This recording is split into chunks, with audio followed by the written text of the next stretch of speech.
Studios, Dave Hughes here. Agriculture Commissioner Randy. Your name's Randy now. No, it isn't. No, it's not. Andy Gipson joins us. And Commissioner, this is a big week that you've been working on for 361 days and counting, right? That's right. You know, we really do start planning the state fair right after the last one ends. So we've been booking talent and getting ready.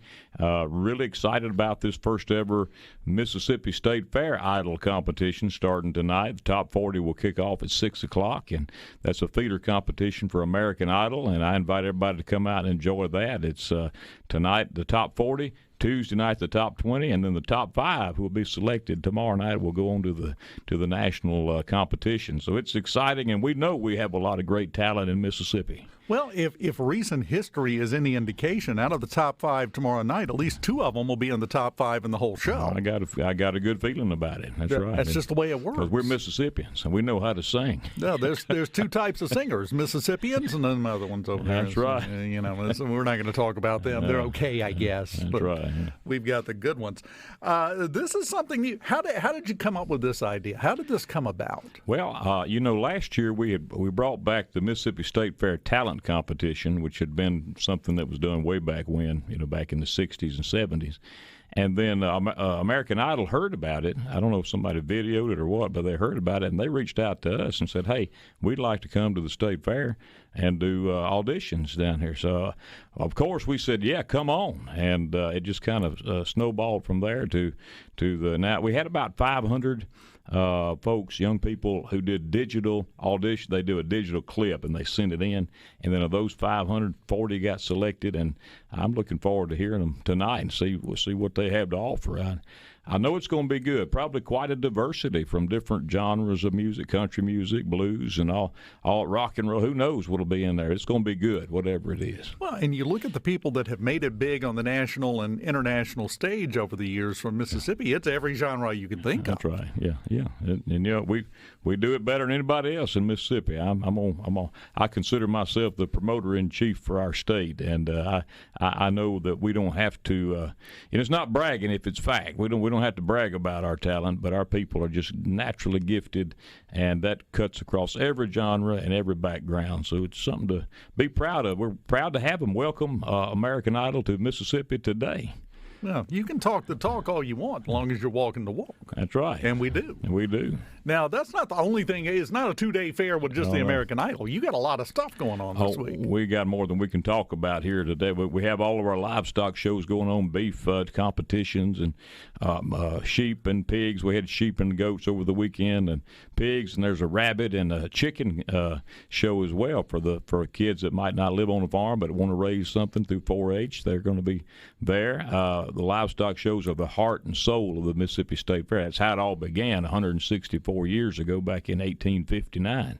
And we got ride-a-thon, ride survivor specials going on. The carnival is bigger and better than ever. We've got every day you can come experience a taste of the Dixie National Rodeo right by the biscuit booth in the children's section of the Frontier Village at the State Fair. So the Taste of the Dixie National is something we thought we would bring to try to combine 2 signature events here in Mississippi, our State Fair and the Dixie National. So the same folks that put on the rodeo are here, and they're doing daily shows at 6:30. They're free with your fair admission. So there is really a lot of fun family activity going on the fairgrounds today, and all the way through next Sunday. Today's Columbus Day. There are some ride specials that are in place. We're looking forward to the big weekend, Saturday and Sunday. But come on any day, any weekday during the fair. Admission is free, except today, Columbus Day. Admission is free during lunch from 11 to 1. So you can come and eat your lunch at one of the many selections of great fair food and support these local businesses. Well, I just got to say, and once again, I have to apologize. We have messed this up because we were several minutes in before you mentioned anything about food, and we should have led with that. That's right. Food is what brings everybody together, and we all have to eat. And, the food, the fair vendors that are here have the signature food that you always look forward to at the state fair, the fair food that you might splurge on once a year. But they have a lot of great food that you might not know about. We have new vendors, about 12 new vendors that are here this year, bringing barbecue and seafood and a lot of good stuff that you can just sample a little bit of all of it. I'm going to take a guess, going way out on the limb here. Probably something deep fried. Oh, yeah. You can deep fried everything. Yeah.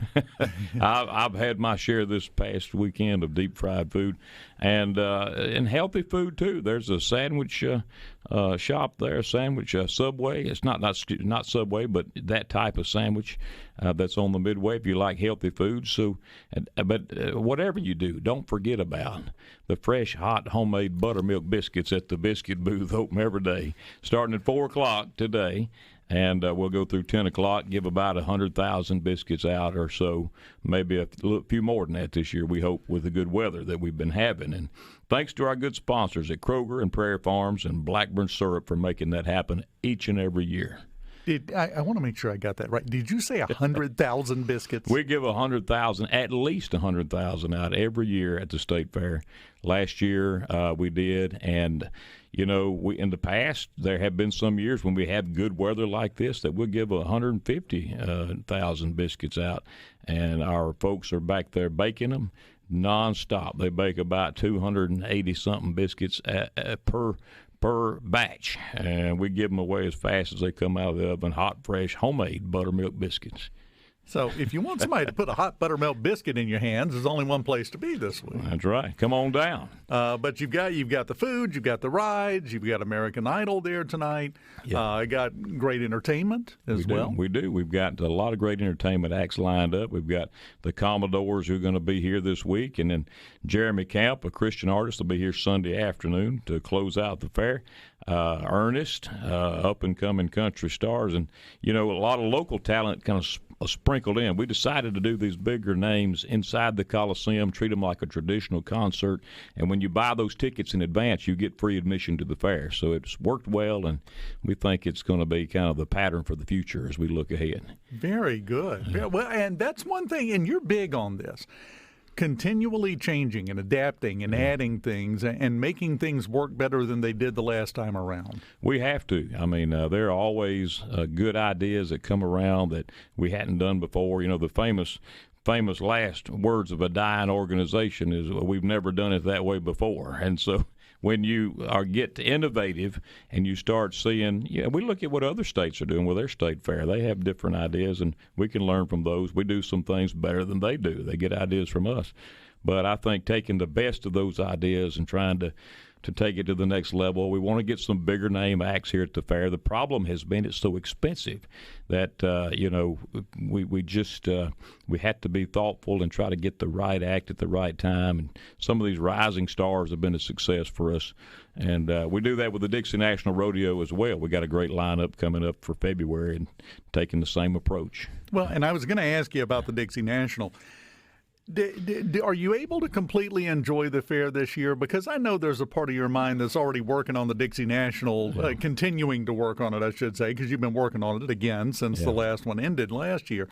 Do you get to enjoy it, or is it somewhere in the back of your mind like, oh, yeah, I need to do this for Dixie National? Well, no, we that's one reason we combined them together. And this year, for the first time, we began selling Dixie National Rodeo tickets early. You can buy them right now at the Coliseum box office or on Ticketmaster. If you want to see Megan Maroney or any other the other good lineup that we've got, you can check it all out at dixienational.org. But bringing them together, kind of, if you will, cross-selling these events to one another. There are people who come to the fair that have never been to the Dixie National. There are people who've been to the Dixie National that hadn't thought about coming to the fair. And I think we can grow both of these great Mississippi events if we just have the different fan base support each other. And so we've sold a lot of Dixie National tickets. We've already sold 7,100 tickets. And normally these tickets wouldn't go on sale until, Thanksgiving time. We try to hit that Black Friday mark. But we went on sale early. Glad we did, and I think we'll have another sellout. We've had not one but two back-to-back record rodeos the last 2 years, and we want to set a third record this year. And, it just strikes me, that whole idea of cross-promoting. At any point, if you had the thought go through your mind, why haven't we been doing this before? Come on, That was man. the question I asked. Yeah. Two great events that can support one another. Why not? Let's do it. And they're very complimentary. They So are, that was a genius idea. It was a great idea. We got a great staff. We got a great team. Can you hang around for a minute? Sure. Yeah. Despite me trying to rename him, it's Agriculture Commissioner Andy Gipson. Thank you. When we come back, I want to get into the agriculture part for just a moment. And some good news I was sharing with you a moment ago that we'll get to. It's going to be very welcome for the state coming up towards the end of the week. We'll talk about that next on Middays, live in the Element Wealth Studio. Great stuff. Welcome back, Middays, live in the Element Wealth Studios. Agriculture Commissioner Andy Gipson in studio with us, and we were talking actually right before we went on, and then again during the break. We've got a rain problem. We do. We have a drought problem, and it's not just us. This drought that we're experiencing, which is worst in South Mississippi, but it extends about to 99% of the entire state right now. That drought goes all the way out across Louisiana, all the way across to Texas and New Mexico, all the way up the Mississippi River Basin to the Midwest and across the northern United States. So we are in the throes of a severe drought that has not been seen this bad probably since about 1988. I remember that drought as a young man, the 88-89 drought, and it's serious, and it is having serious effects on our agriculture and our livestock producers in this state. Well, and one thing you and I were talking about, and I was telling you, my wife and I were out and about, headed over in the Natchez direction, and in southwest Mississippi, past several different fields where they were, in one of them, they were actually out there actively, I'm going to say trying to cut hay because they weren't getting very much out. There's not much there to cut. They're baling dust. Yeah. It's about like that out there. And there is a hay shortage that we have. For the last couple of years, there's been a drought out in Texas, and those folks have been buying our excess hay in Mississippi for a couple of years. Now, we have not been able to produce the type of hay that we needed to have for our own cattle and our own livestock, so we have a hay shortage. Mississippi State Extension has published a hay directory that's online. You can, if you have hay for sale, please go there and put it in. If you need to buy some, go there and check it out. But because of that, we've seen livestock barns sell probably 50% or more greater head of cattle in a given week. One week, last week or the week before at Tadlock, 3,000 head went through, which has never happened before in one day, because folks are just not able to feed these animals through the winter, which is why this rain that we hope and pray we get is so important. We got to plant some ryegrass, and our South Mississippi livestock producers in particular, south of I-20, myself included, we typically plant ryegrass for grazing for the winter. Been too dry to plant. I mean, when the dust is 3 inches thick on top of the ground, if you sowed it, the birds would get it or it'd rot. So we need that rain to moisten the ground and let us be able to plant some grass and hope and pray it continues to rain throughout the winter. So it's a serious situation. A lot of soybeans that would have made beans didn't make. They've been baled for hay to try to help have something to feed the animals. And, we did have a really good corn crop. Corn comes in earlier, solid, strong corn crop. Cotton, where it's been irrigated, is doing okay. But in a lot of South Mississippi, cotton just dried up and fell off. Same thing with the soybeans. And right now, our livestock producers are facing a winter with a hay shortage that's pretty unprecedented around here. Well, and what you were talking about, the National Weather Service out of New Orleans has put this out. They shared some stuff from the National Hurricane Center because there is an area down in the Bay of Campeche, the southwestern part of the Bay of Campeche, that they're watching for development. They're giving it about a 20% chance to develop over the next 7 days, but it's going to be here before then. It's headed in this direction. And looking at the official map, they have a map showing locally heavy rain possible.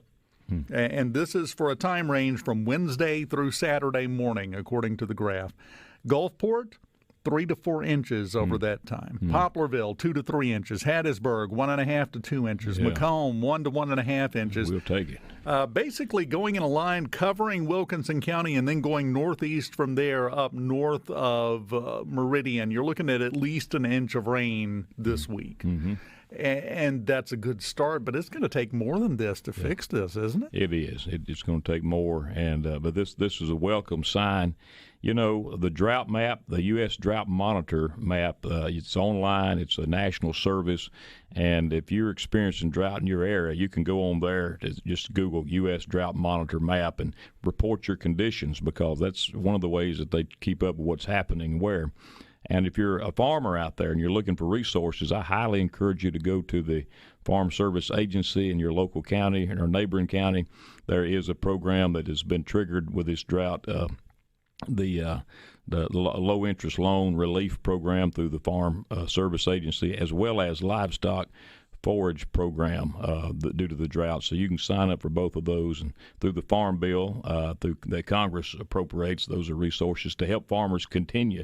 We need every farmer that we have. We can't afford to lose anybody producing our food, and for those who have had to sell out, I highly encourage you to get back in when the weather conditions improve. We need everybody who can farming. It's, as we look to the future, food production is going to be critical for the next decade, and Mississippi has always been a leader. We want to continue to be that leader here in the Southeast. Well, and, you know, we have we're not, I cannot believe I'm going to say this, we're not that far from the new legislative session starting. Right. We're just a couple of months out. Is there anything you'd like to see them do that could help in the world of agriculture? I mean, they can't vote rain in. Yeah, I think they would if they could, but they can't. We'll all be praying for rain. Keep praying for rain. You know, the legislature passed something that is directly related to agriculture, a foreign purchase of farmland study committee, and I'm serving as chairman of that committee right now. We have our next meeting October the 19th next week. And we're looking at the issue of foreign countries who have come in right under our nose and bought up large tracts of farmland in Mississippi, 770,000 acres to be exact. So this is an issue that's not only affecting Mississippi but the whole country, frankly. And Texas is the leader in that. They've had more foreign interests buying up their farmland than anywhere else for whatever reason. So they asked us to research this and make a report to the legislature by December the 1st to find ways to tighten this up. And we already have laws on the books, it turns out. They just haven't been enforced. So we're going to be making that report to the legislature by December the 1st. And we've created a place on our website, farmland website. You can go to mdac.ms.gov/farmland, and you can read all the information. You can watch our hearings, and you're welcome to attend the next hearing, October the 19th at 10 o'clock. So that's a big issue. We can't afford not only to lose our farmers, we can't afford to lose our farmland in this state, because food production is the most important asset that we have to be able to produce our own food and fiber and shelter. And it's critical we look at that. So that's a big issue.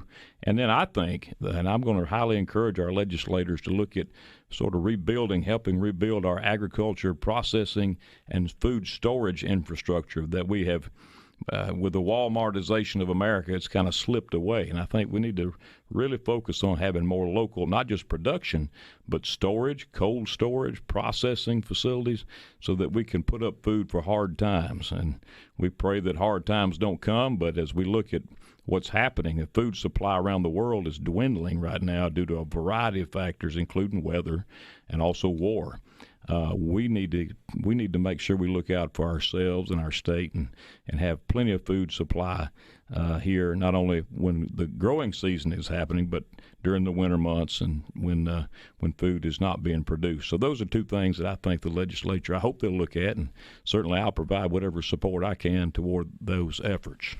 Well, and let me just say, I don't see the big problem with the storage, because beef and tomatoes and all that comes from Walmart. That's where they make it. Yeah. You know, I could find you people that will tell you that. Yeah. You know, 70% of Americans don't know where their food comes from. The study just came out. They think it comes from Walmart. No, it comes from a farm, and we better have ways to preserve it, put it back, and look out for our people when the hard times do come. Got somebody on the text line wanting to know if that committee hearing will be on the legislative Facebook channel. No, will it be live streamed? It'll be on our website, Mississippi Department of Agriculture and Commerce. We record that, and we don't live stream it, but we record it and we post it. You can watch the last 2 hearings on that website, mdac.ms.gov.